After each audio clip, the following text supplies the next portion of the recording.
Hi friends, പുതിയൊരു വീഡിയോയിലേക്ക് എല്ലാവർക്കും സ്വാഗതം. ശരത്ത് തങ്കച്ചിയുടെ അടുത്തേക്ക് ചന്ദ്ര പറഞ്ഞ കാശ് ചോദിച്ചു ചെല്ലുകയാണ്.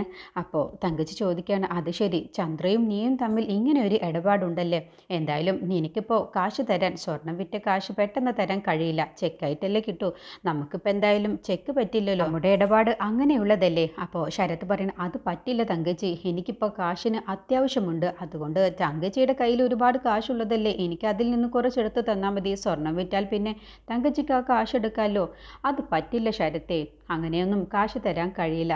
നിനക്ക് അത്രയ്ക്ക് അത്യാവശ്യമുണ്ടെങ്കിൽ ഞാൻ കുറച്ച് കാശ് തരാം, ബാക്കി പിന്നെ സ്വർണം വിറ്റ ശേഷം കിട്ടുമ്പോൾ തരാം. അപ്പോൾ ശരത്ത്, എങ്കിൽ കുറച്ച് താ എന്ന് പറയട്ടോ. അങ്ങനെ ശരത്തിന് കുറച്ച് കാശ് എടുത്ത് തങ്കച്ചി കൊടുക്കണം. അപ്പോൾ ശരത്ത് പറയണേ, എനിക്ക് ഇങ്ങനെയുള്ള ഇൻസ്റ്റാൾമെൻ്റ് ആയിട്ടുള്ള കാശ് എനിക്കത് പറ്റില്ല, എനിക്ക് കിട്ടുമ്പോൾ ഒന്നിച്ച് കിട്ടണം, അതാണ് എൻ്റെ ഒരു രീതി. അതെന്താ ശരത്തെ നീ എന്നോട് ഇങ്ങനെയൊക്കെ സംസാരിക്കുന്നത്? നീ ആരോടാണ് സംസാരിക്കുന്നത് എന്ന് നിനക്കറിയില്ലേ? നിനക്ക് ഈ രണ്ട് സ്ത്രീകളെ കാണാതായതിൻ്റെ പിന്നിൽ നിനക്ക് എന്തോ ഒരു പങ്കുണ്ടെന്ന് എനിക്ക് നല്ല സംശയമുണ്ട്. ഞാൻ നിന്നെ കത്രികപ്പൂട്ടിട്ട് പൂട്ടും.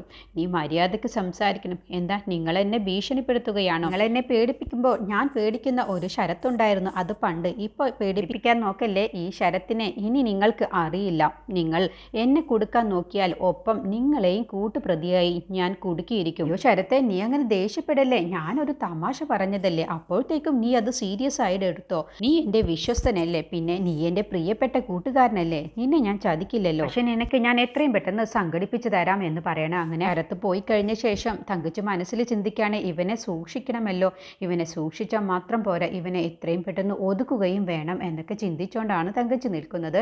പിന്നീട് ചന്ദ്ര വിഷ്ണുവിനെ കാണാൻ വേണ്ടി ജയിലിലേക്ക് ചെല്ലുകയാണ്. എന്നിട്ട് കാര്യങ്ങളൊക്കെ പറയുകയാണ്.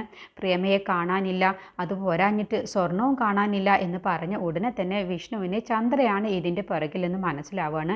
അപ്പോൾ ആരാണത് ചെയ്തത് അറിയില്ല എന്ന് പറയുമ്പോൾ, എങ്കിൽ നീ തന്നെയാണ് അത് ചെയ്തത്, എനിക്കറിയാം നീ തന്നെയാണ് അത് ചെയ്തത്, ഇത് തന്നെയാണ് വിഷ്ണുവിൻ്റെ കുഴപ്പം. ഞാൻ വിഷ്ണുവിനോടൊരു കാര്യം പറഞ്ഞ് അതെന്താ വിശ്വസിക്കാത്ത? എനിക്ക് നിന്നെക്കുറിച്ച് നന്നായിട്ട് അറിയാമല്ലോ, അതുകൊണ്ടാണ് ഞാൻ പറഞ്ഞത്. ഇല്ല വിഷ്ണു, ഞാനൊന്നുമല്ല, എനിക്കറിയില്ല പ്രേമ എവിടെയാണെന്നുള്ളതും സ്വർണം കാണാതായതിൻ്റെ പിറകിലൊന്നും ഞാനല്ല.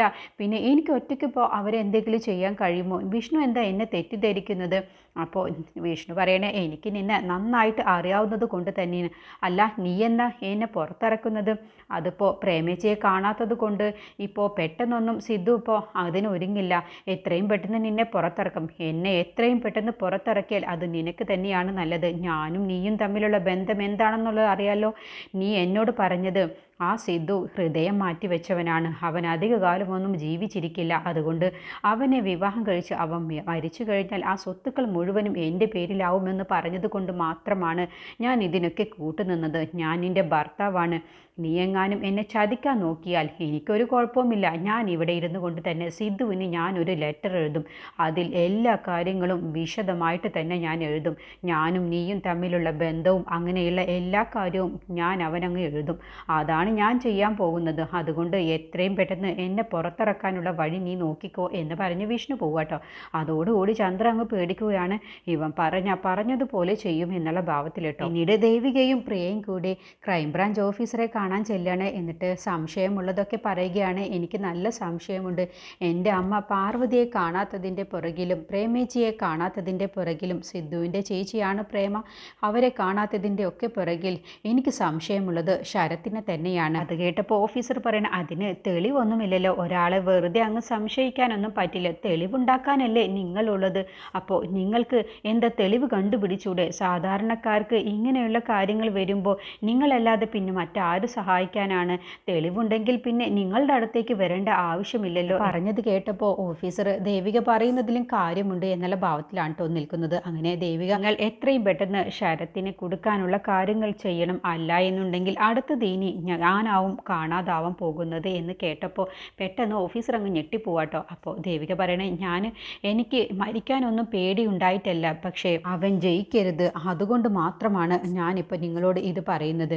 അപ്പോൾ ഓഫീസർ പറയണേ, ദേവിക ഒന്നുകൊണ്ടും വിഷമിക്കേണ്ട, ഞങ്ങൾ എത്രയും പെട്ടെന്ന് തന്നെ ശരത്തിനെ കുടുക്കിയിരിക്കും. അവനെക്കുറിച്ചുള്ള കാര്യങ്ങൾ പഠിച്ചു കൊണ്ടിരിക്കുകയാണ്. അവനൊരു ചില്ലറ ക്രിമിനലല്ല, അവൻ ഒരിക്കലും രക്ഷപ്പെടാൻ കഴിയാത്ത വിധത്തിൽ അവനെ ഞങ്ങൾ പൂട്ടിയിരിക്കും എന്ന് പറഞ്ഞിട്ടാണ് ദേവികയെ പറഞ്ഞു വിടുന്നത്. അങ്ങനെ ദേവികയും പ്രിയയും കൂടി നടന്നു വരുന്ന സമയത്ത് പെട്ടെന്ന് പ്രിയയുടെ സ്കൂട്ടി അങ്ങ് കേടുവരികയാണ് കേട്ടോ. അങ്ങനെ വർക്ക്ഷോപ്പ് നോക്കിയിട്ടാണ് അവർ വരുന്നത്. അപ്പോഴാണ് തൊട്ടടുത്തുള്ളൊരു വർക്ക്ഷോപ്പ് കാണുന്നത്. അതിൽ കയറിയിട്ട് എന്താണെന്നറിയില്ല, അത് സ്റ്റാർട്ടാവുന്നില്ല എന്ന് പറയട്ടെ. അപ്പോഴാണ് പ്രിയയുടെ കണ്ണിൽ ആ കാറ് കിടക്കുന്നത്, ശരത്ത് കൊണ്ടിട്ട കാറ് കിടക്കുന്നത് കാണുന്നത്. അത് കണ്ടതോടുകൂടി പ്രിയയ്ക്ക് നിത്യയെ കൊല്ലുന്നതും നിത്യയെ റെയിൽവേ ട്രാക്കിൽ കൊണ്ടുപോയി ഇടുന്നതും ആ കാറിൽ കൊണ്ടുപോയതും എല്ലാം തന്നെ ഓർമ്മ വരികയാണ്.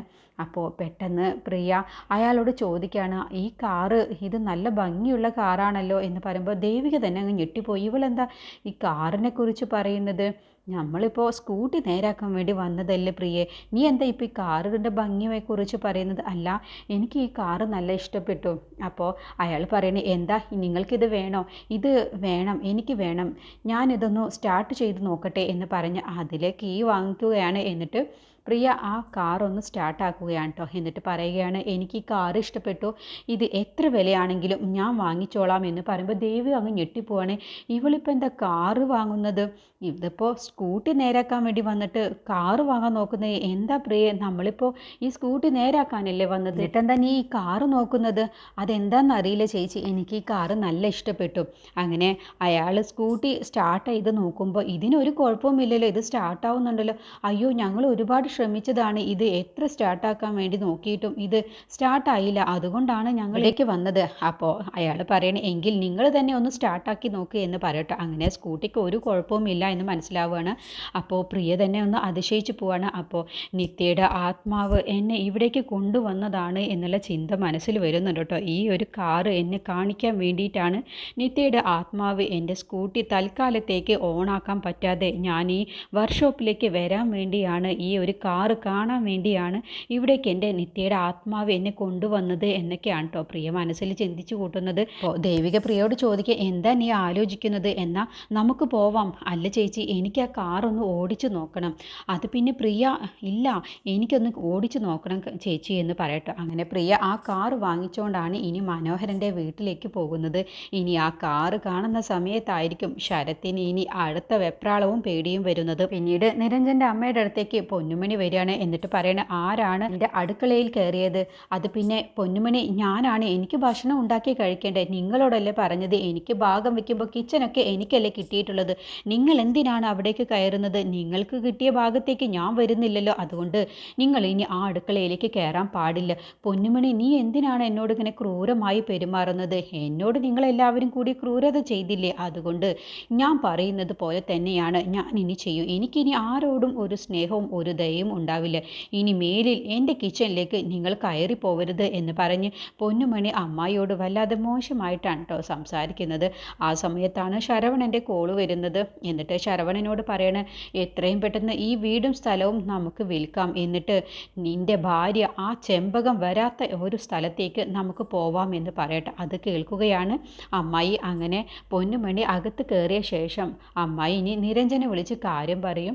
ഇങ്ങനെ പൊന്നുമണി പറഞ്ഞ് ഈ വീടും സ്ഥലവും അവൾ വിൽക്കുകയാണെന്നാണ് പറയുന്നത്, അതുകൊണ്ട് ഒരിക്കലും ഈ വീടും സ്ഥലവും കൈമോശം വരരുത്. അവൾ അറിയാതെ, പൊന്നുമണി അറിയാതെ നമുക്ക് തന്നെ ഈ വീടും സ്ഥലവും നമുക്ക് വാങ്ങണം. നിന്റെ അച്ഛൻ കഷ്ടപ്പെട്ടുണ്ടാക്കിയതാണ്, അതുകൊണ്ട് ഇത് മറ്റൊരാൾക്ക് കൈമോശം വന്നു പോവരുത് എന്നൊക്കെ പറഞ്ഞ് അമ്മായി ഇനി നിരഞ്ജനെ വിളിക്കും. ഇനി ദേവികയും പ്രിയയും കൂടി ആ കാറുമായി വീട്ടിലെത്തിയാൽ ഇനി ആ കാറ് കാണുന്ന സമയത്ത് ശരത്തിന് ഒരു വെപ്രാളം വരുന്നുണ്ട് കേട്ടോ. അങ്ങനെ ശരത്താണെങ്കിലോ നിത്യയുടെ ഷാള് ഒരു പേപ്പറിൽ പൊതിഞ്ഞു വെച്ചിട്ട് സൂക്ഷിച്ചിട്ടുണ്ടാവും. അതെടുത്ത് ശരത്ത് ആ രക്തക്കറ ആസ്വദിച്ച് മണക്കുന്ന സമയത്താവും പെട്ടെന്ന് അവരുടെ വരവ്. അതോടുകൂടി പെട്ടെന്ന് അത് ചുരുട്ടി കൂട്ടുകയും പ്രിയയും കാണാതിരിക്കാൻ വേണ്ടി ഒളിപ്പിക്കുന്ന ശ്രമത്തിലാണ്.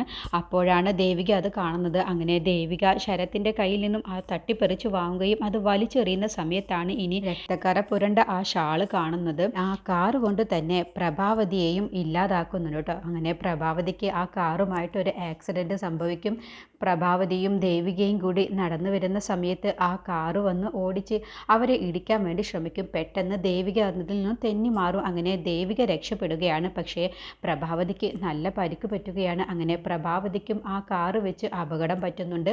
അതിനെക്കുറിച്ചുള്ള റിവ്യൂ അടുത്ത വീഡിയോയിൽ പറയാം.